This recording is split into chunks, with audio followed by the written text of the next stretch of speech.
Everyone seems really interested in Dad's tapes. I guess that's good. His work gets to sort of live on, but it's also a little creepy that you guys are so interested in these psychos. I mean, you seem almost as interested as Dad was. He talked about the perps all the time. I think it followed him home from work a lot. Anyway, here's another tape. Also, just a reminder that my dad's name is Danny, so that's what I called him below. Edit. My dad's name was Danny. Sorry. Danny. Dirk? Dirk. Yeah. Are you feeling alright? Yeah, man, just tired. I can't sleep in this place. Yeah, I understand that. Do you feel able to talk to me? Sure, but you won't believe me. Try me. It's just, I haven't been able to talk to anyone except Meg about this. Especially not my family, obviously. How about we start there? What is your family life like? I don't know. My life has always been kind of below average. My parents were both college grads, but I didn't make it past freshman year. What else? I guess I was kind of a jerk in high school. I dated around a lot and messed with some of the younger kids. I got myself together a bit once my parents kicked me out of the house.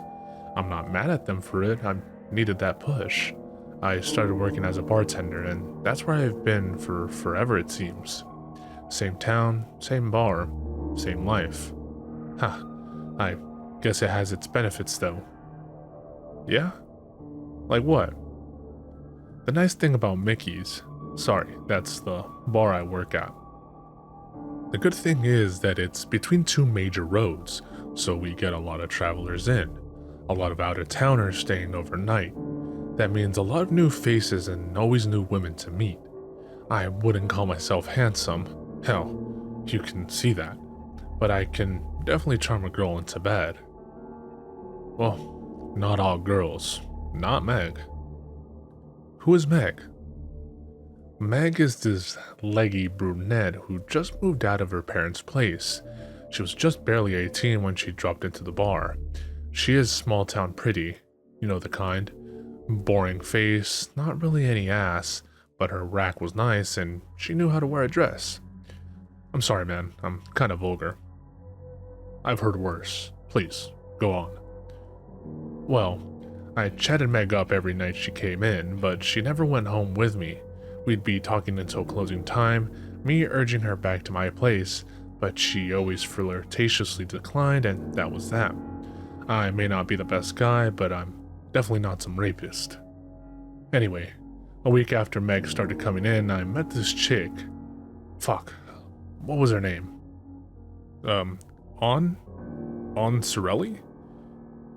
Yeah, that sounds right. On.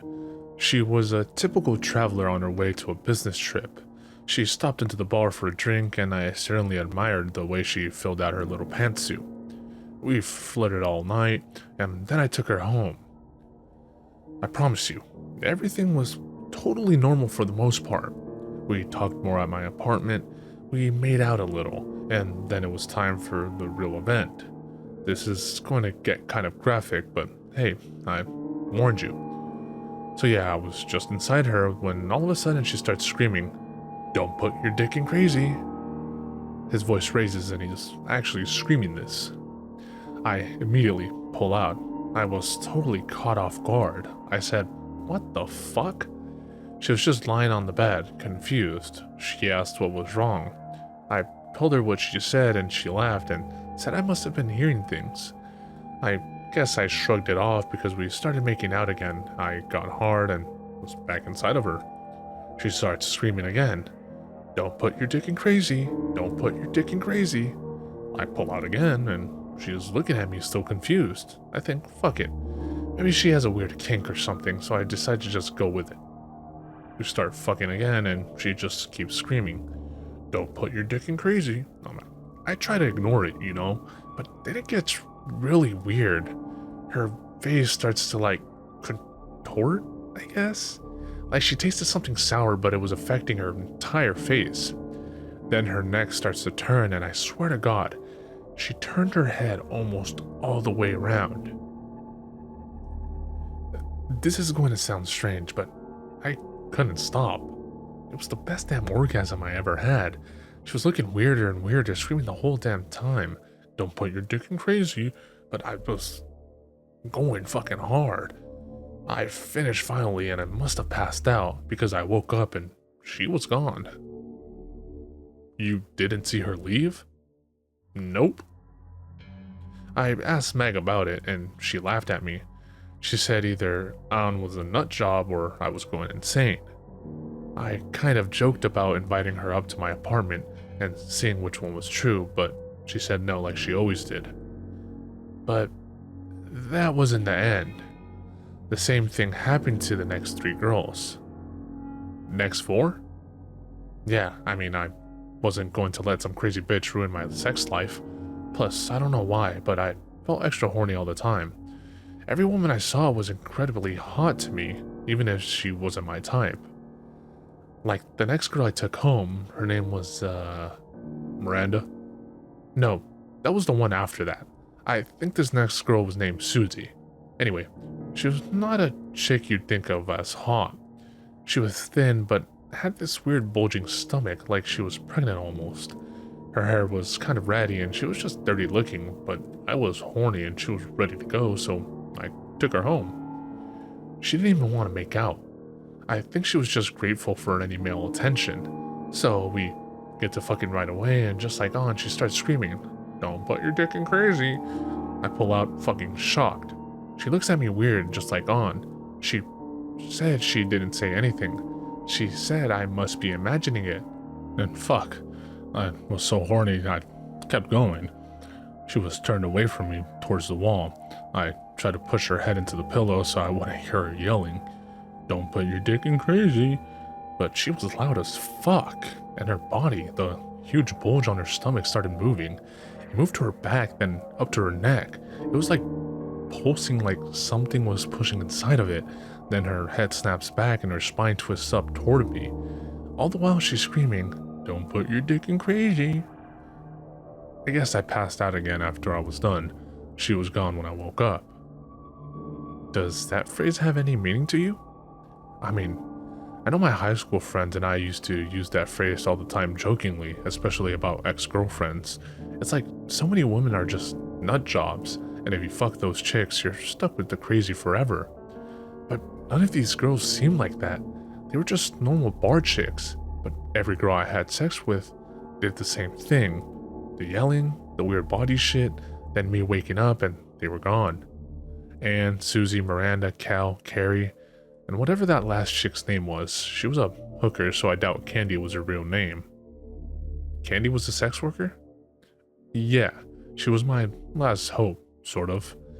Meg actually suggested it. I told her the insane stories of these girls, and she said I was definitely going crazy.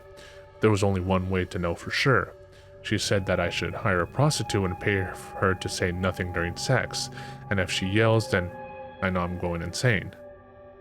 So it was Meg who introduced you to Candy. Yeah, but Candy was the worst one of all. The second I entered her skin started dripping off. It felt like paint slopping off her body. It turned a dark red, then smeared onto my bed. It got all over my body, but I couldn't stop. I just watched as she decomposed right in front of me. And of course, the whole time she was screaming, "Don't put your dick in crazy. Don't put your dick in crazy." Eventually, I was fucking a bare skeleton.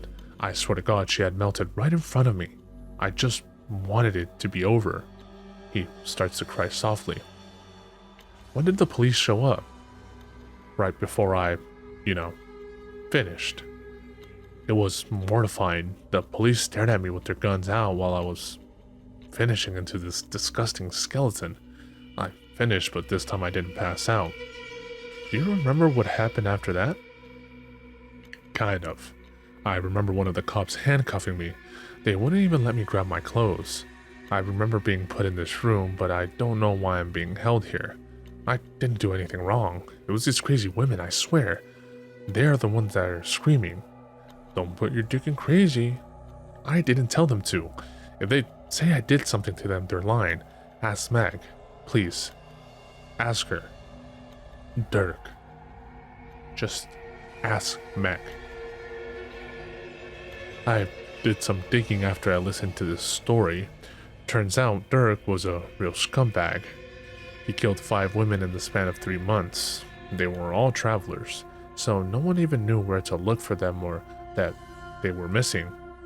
He was only caught because he had dug up an ex-girlfriend who had killed herself in high school. He was trying to have sex with her dead body, well, whatever is left after 5+ years. Her name was Megan Ruley. My dad put up with some sick people. I don't know how he got through it alive. Well, I guess he didn't.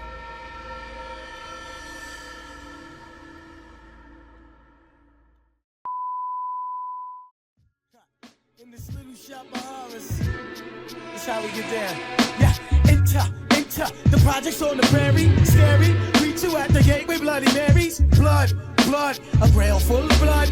Back to the cemetery, get more blood. Standing on the grave, drinking blood, smoking bones. We seen a crew of ghouls running by with stolen tombstones. With Hell's Angels on the chase, they lost the bust a black skull. Want your embrace, they tie you up in chains and they stomp on your face. They go to purgatory and they beat the fucking case. I look around, mad bodies being